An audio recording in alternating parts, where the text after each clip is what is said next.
Howdy folks, it is Diecastbuffet here again. Today we've got a very cool looking paint scheme here. It is the 2005 Terry Labonte Kellogg's 44 car in the Racing Champions line, and I actually have two of these cars.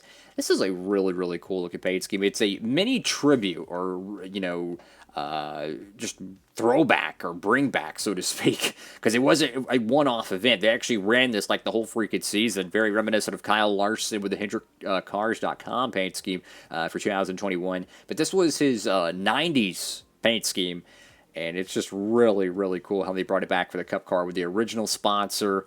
Just really cool stuff. So you get the Kellogg's cornflakes right there. You get the chicken thing right there, having a jolly good time. This is on the Racing Champions mold, so it was a cheaper car. Believe it or not, you could pick up this car back in 2005 at like a Family Dollar for probably $2, maybe $3. Which, I mean, if you start thinking about that, that's like half the price of your NASCAR Authentics line nowadays. And I will say the quality of the decals on these were better, but the mold itself, the plastic is fine. It's just the metal. The die-cast metal was not a high grade of metal. I would like to consider it more or less kind of a weaker die-cast metal, if you will. You get the Goodyear Gatorback decal there. You get Moog, Levite, Comp, Edelbrock, Sunoco, Wix Air Filters. Got Monte Carlo. Personally, I think Kyle Larson needs to do a throwback paint scheme to one of the Terry Labonte cars for the 5 days. I personally would choose the 2003 paint scheme because that's when he got his final win with the Southern 500. I think that would be perfect. I think they could get a really creative team to do so. Put it this way. If they can get over there at the JRM shop to get the 2001, 2, and 3 Dale Jr. paint schemes with like fictional Tire Pros characters, what they did with the Tasmanian Devil on Josh Berry's Darlington throwback, I'm pretty sure they could do something funny with with a fictional Tony the Tiger paint scheme. Let's get the number 44 right here. This is really cool how this whole paint scheme lines up here. You have kind of the archways and the 44. It's weird because it's inverted going this way, but on the roof it's going this way. And when I see this paint scheme, man, it reminds me of that game on the Nintendo 64. Was it NASCAR 99 or NASCAR 98? I got the Cup Series decal there. Nextel Cup Series, Mechanics Wear. Not sure what that is. Autometer, Mac Tools, 3M, Outback, EA Sports, Holly, USG, MBNA, and Waste Management. Got the Goodyear decal there. Delphi, whatever that is. I think it's Hendrick Cars, maybe, right there. What is that? Quaker State, Kellogg's, GMAC, Bone Marrow Program, at dietech.com. Go to the back end of this car. You got the Tony the Tiger Cat having a jolly good time. And the spoiler, I think that's actually a factory defect. I could be mistaken there. Who knows? I got Kellogg's right there at number 44. And you got the Sunoco, you idiot, Quaker State. Go to the right side of the diecast. Yes, you can see the window is a little bit popped out. It's been used, right? And the right side doesn't roll that well, so the axles are probably just a fraction bent. Luckily, I do have two of these cars. But yeah, very cool looking paint scheme. I really miss the Racing Champions line because when you bought the cars, they would give you a little cardboard card that came with it.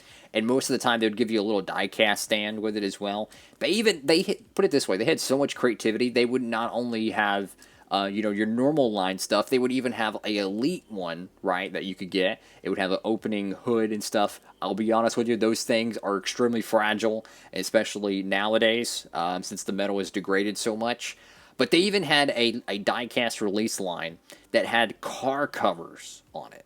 Like legit car covers. Like, it was so freaking cool. So if you got a Johnny Benson car cover one, it actually had like the number 10 or the Valvoline decals on it, and then you would actually get a Johnny Benson diecast with it. So you could use that for your diecast stop motions. It's incredible, like the detail they used to have back in the year 01, 2, 3, and 4, and 5. Got the 44 right there. And not sure what that Texas logo is. Let's check this out.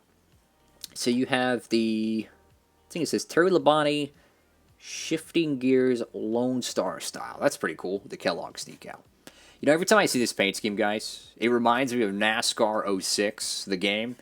And after every season, one driver would retire, right? And it was always the 44 car of Terry Labonte that first season, because in that game, you can only have 5 drivers on one team. Well, if you can't buy Hendrick Motorsports because it creates a new driver for you, like a new spot on the team, until someone retires. So naturally, they made it that Terry Labonte would retire immediately after the first season, so you could buy Hendrick Motorsports. Yes, you could literally buy Hendrick Motorsports in that game, because back in those years, NASCAR games were actually good, not nowadays where the games are crap, but that's besides the point. What do y'all think about this diecast, guys? I love it. I think these things are incredible. They made a boatload of them, so they're not really hard to find. But if you do have one of these guys, be extremely careful with it, because the metal, even if it's brand new, sealed in the package with no yellowing, these things are still brittle. Like I said, the diecast metal is a lot more fragile, so I would not recommend playing with these. I would recommend just keep them in a display case.